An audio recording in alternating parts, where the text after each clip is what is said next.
around for centuries. All cultures around the world would use makeup to live up to the standards of their days. Today, makeup is seen as making yourself pretty for boys or for society and some.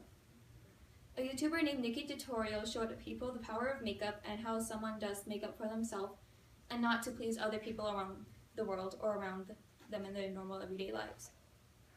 Makeup is used for all sorts of uses, whether just for everyday makeup, which I will be showing you, or SFX, which is basically used in horror films or anything like that, such as Freddy Krueger, The Exorcist, and all those other types of sci-fi movies.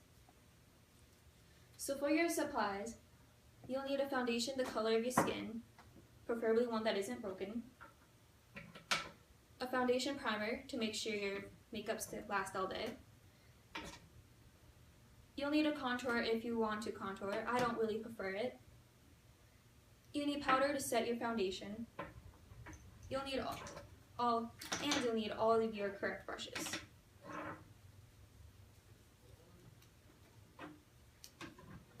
So your first step is to apply your primer. I apply it with the middle of my finger, like this, and then I just dab.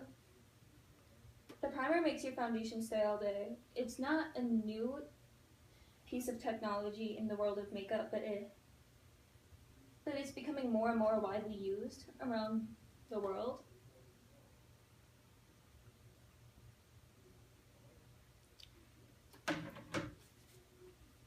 And now to apply your foundation the way that you're comfortable with.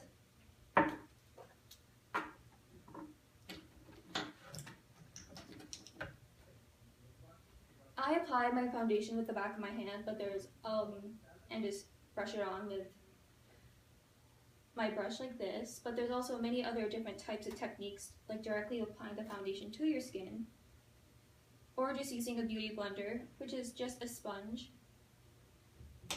But I don't really prefer that way since I'm still trying to get used to the brush technique.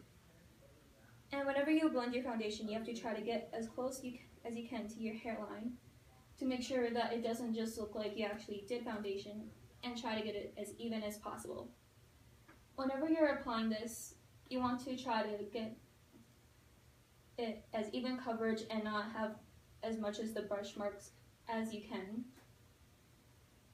And you also want to bring this down to your neck so it looks like it's still part of your skin and your face isn't one color, while your neck is a whole different color. And I'm only going to be doing one half of my face just to show you the difference. It's not going to be a super difficult difference to see, so it's probably just going to look kind of awkward at first.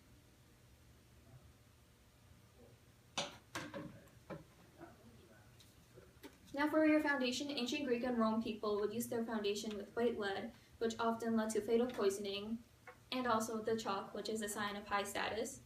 In the Middle Ages and Renaissance, they would use pale skin as a sign of privilege. And now you have to apply your powder. I use translucent powder, but there's also colored powder, which some people mainly just use when they don't want to worry about having to put on foundation and they just want to quickly go out the door. In the Egyptian times, powder was mainly often used as made from clay or chalk. Japanese women and men would use rice flour, and it wasn't really popular until European people saw it, and they wanted to mimic how the Japanese got it.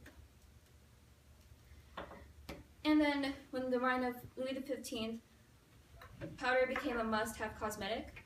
They would apply the powder to their face and their hair so their hair wouldn't get greasy, and so that whenever their skin would get paler.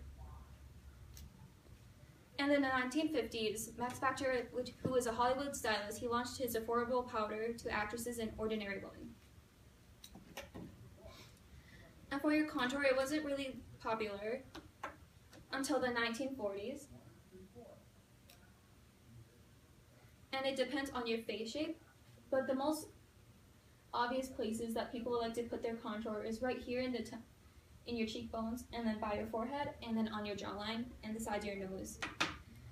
And it just helps to define your natural contour of and the shape of your face.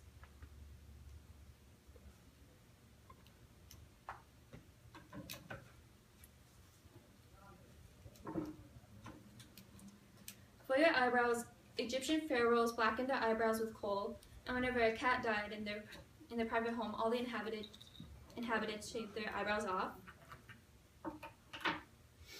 The eyebrow product I'm using is a pomade, which is a mixture between a powder and a liquid, and it just helps to make sure that your eyebrows stay on all day.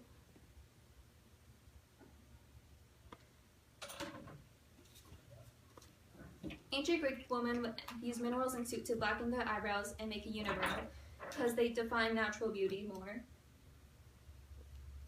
And in the 17th century, it was fashionable for European women to wear fox beauty mouse eyebrows. Now you're done with the basic makeup look. From here you can go on to doing a bold look with crazy purple eyeshadow or keep it natural and go on about your day. When buying makeup, you want to test the foundation on your neck to best match your skin tone. With the new technology of makeup, it's always good to make sure you're buying good quality products so that you don't cause your skin to break out or go on heavier or too sheer.